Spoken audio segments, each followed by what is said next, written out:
خب چالش می‌کنم. یه چیزی میخوام بهت بگم متضادت نسبت به آقای مازیار به خاطر رأی‌گیری‌هایی که علی آقا رأی دادن. موقع رأی اول آقای علی به هیچ کدوم رأی ندادن، ولی موقع رأی‌گیری دوم رأی خروج رو با آقای آریا دادن و آقای مازیار نشستن داخل بازی. من حس میکنم لطفاً با هم صحبت نکنیم بودش. یه رأی دادم بهشون رأی دادم. به خاطر همین من علی آقا رو یه مقدار سیاه دارم داخل بازی. بعد چیزی که هستش گان اگه داده باشه، اگه کسی گان گرفته باشه، اگه گان جنگی باشه نزنه به خودش برمیگرده. وقتی من دارم یه مافیای 100 معرفی میکنم باید بلند شه بزنه. و 2 نفر رأی دادن تو رأی گیری. مشکل حرف آخر صحبت کسی چالش میخواد؟ من چالش میخوام. آقای امین، من برای این از اون نفر اول شروع کردم توضیح بدم که جمعی صحبت‌ها باعث شده بود که من سیاه بشم برای شهر بیام بالا. واسه همین داشتم تک به تک توضیح میدادم. و الان دارم فکر میکنم اینا آره من توضیحاتم شاید شهر رو گمراه کرده باشه. من یه نفر شهروند ناآگاهی هستم که دارم اینجا گیج میزنم. 2 شبم تو بازی بمونم خطری برای شهر ندارم. ولی ایشون که تاکید داشت برای 2 نفر بیرون بردن رو اول تکلیفش رو مشخص کنیم.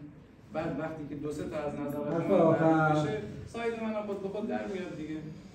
خب من با دفاعی که شما یعنی با چالش که شما رفته دیگه خیلی برام سیاه شدی به خاطر که دقیقاً همون بازی که با آریو کردی رو داری انجام میدی. شما خیلی هم اتفاقا بازی خوب و آگاهی میکنی. اینکه من آدم ناآگاهی هستم برای من قابل هضم نیست به شخصه. من به شما و به آریو رأی دادم، در نهایت رأی آخرم به آریو دادم. شما رو رأی قطعیم نبودش، ولی این سری حتما به شما رأی میدم. میخوام از شما سوال بکنم. اوکی من رأی دادم، الان دارم اعلام میکنم. خب شما به کی رأی دادید؟ شما که اصلا به هیچ کدومشون رأی ندادید. خب و علی عزیز که حرف آخر از نظر من تارگت ها مازیار هستش، من رو آرمان خیلی شک ندارم، علی هستش و سارا هستش. بفهم. چالش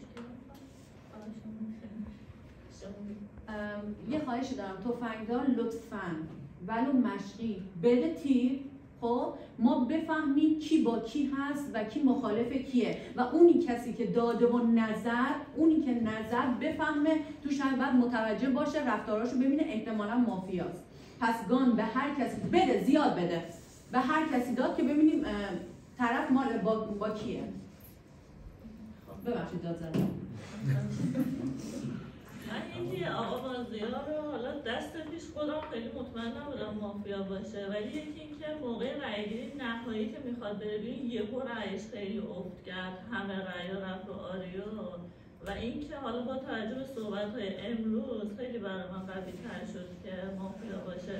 در رابطه با آرمان من رو امیرعلی بیشتر شدید. من حس میکنم که روزهای بیشتر میخواد وانمود کنه نقش مثبت داره. یهو امیرعلی گفتش که حتما ایشون رو بزنی و یه چند نفر پشت دستش پا شدن. یعنی حس میکنم که حرف آخر مافیا داره دیگه. همین دیگه بازده هم چالش بعد من حرف میزنم.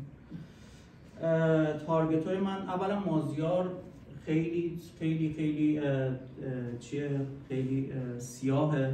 شب قبل آقای امیرعلی من رأی اولمو با تأخیر دادم به مازیار، رأی دوم ما هم اول دادم به مازیار. خیلی تو یعنی دروغ وارد بازی کردی یا حالا به نفعت نبود دقت کنی.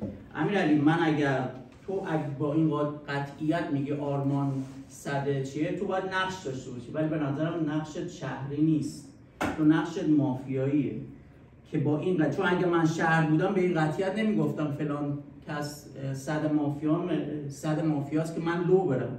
در نتیجه تو مافیا میشی، هم دروغ وارد بازی کردی، همین که بی جهت نفر صد مافیا.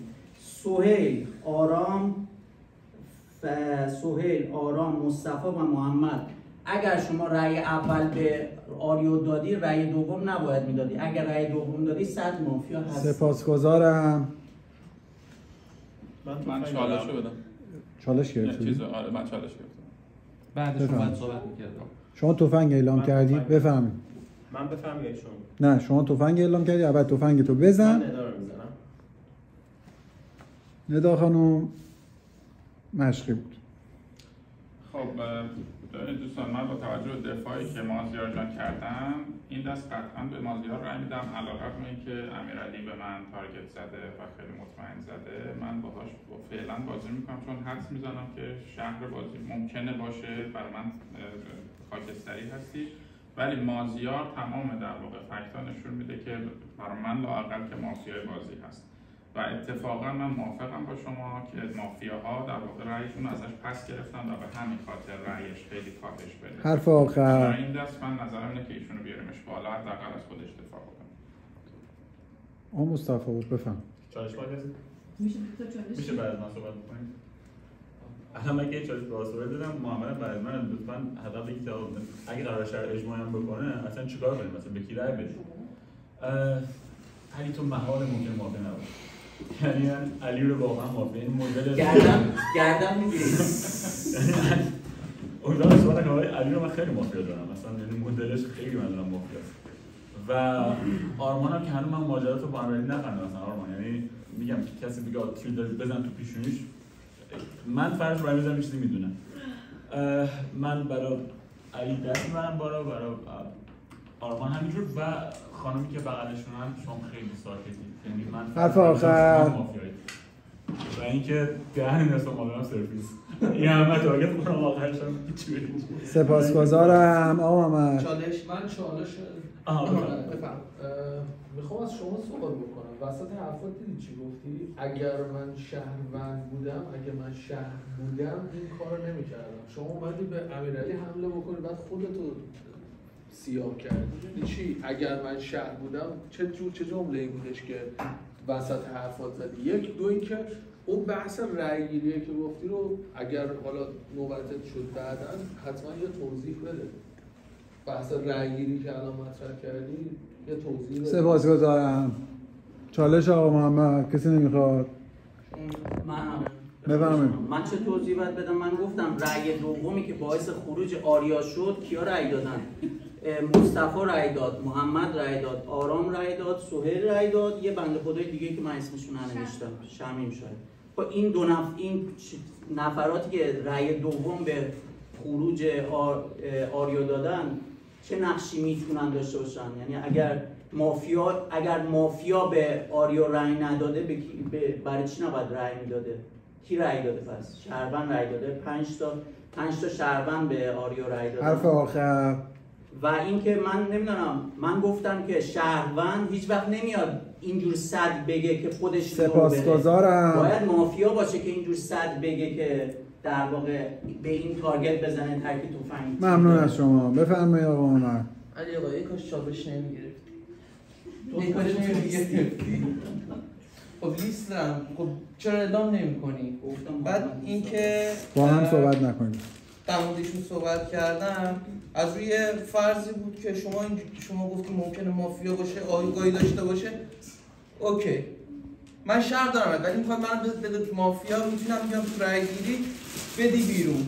میخونه استعلام میگیری. و اینکه من رایم رو علی آقا است.